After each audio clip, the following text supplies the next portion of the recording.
Monsieur le directeur général de l'Agence pour la promotion de l'emploi des jeunes, Messieurs, Mesdames les collaborateurs du directeur général de la pêche, Messieurs, Mesdames représentants de la presse, chers collaborateurs et collaboratrices, c'est avec une vive joie que je m'adresse à vous après avoir reçu cette bonne nouvelle de la part de la pêche, au nom de nos entreprises, à vos noms et celui de vos efforts conjugués, nuit et jour, depuis presque 6 ans.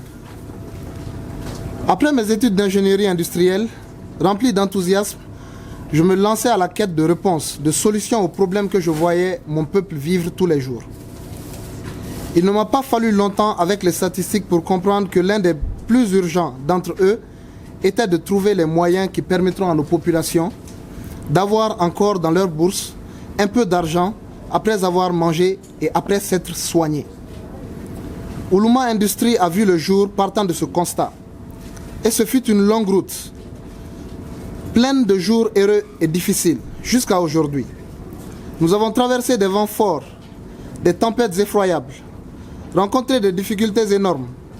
Mais nous nous réjouissons aujourd'hui d'être la seule entreprise au Mali proposant du poulet aux populations à partir de 300 francs CFA. Oui, vous avez bien entendu. Les populations parviennent à acheter et manger du poulet avec 300 francs avec la grande gamme de produits Oulouma que nous offrons. Ce ne fut pas une tâche facile, mais en 5 ans, nous sommes arrivés à rendre la viande de poulet et les œufs accessibles à toutes les bourses, toutes les familles maliennes. Notre prochain défi est de propulser la création de mini-chaînes de valeur autour de nos usines en milieu rural et urbain, qui permettra à nos clients non seulement de manger nos produits, de les consommer à bas prix, mais d'intégrer la chaîne de valeur en tant que producteur, vendeur ou transporteur de l'un des multiples produits inclus dans cette dernière. Je ne vous apprends rien en vous disant que l'un des meilleurs leviers économiques que l'on peut offrir à nos populations rurales et semi-urbaines, c'est l'implantation d'une usine autour de laquelle elles pourront vivre, travailler, en fournir les matières premières et services annexes, combler les besoins des travailleurs et surtout à travers laquelle de l'argent frais sera injecté à leurs petites économies de leur environnement. Les entreprises comme les nôtres sont des moteurs, des garanties, des injecteurs, des créatrices de richesses, à petite et à grande échelle. Nous aider, comme vous venez de le faire, monsieur le directeur général, c'est créer de l'emploi, c'est créer de la richesse, c'est protéger les enfants contre le désœuvrement, le banditisme, le terrorisme. Je finirai mon discours par une prière pour notre pays. Fût-ce ciel que, comme vous, encore plus de personnes parmi nos officiels comprennent l'importance de l'entrepreneuriat et soutiennent les entreprises. Merci de votre venue. Je vais essayer d'aller rapidement là-dessus. En fait, nous, quand on a commencé l'entrepreneuriat, c'était d'abord dans le domaine de l'aviculture. On s'est intéressé à l'aviculture pour un but bien précis.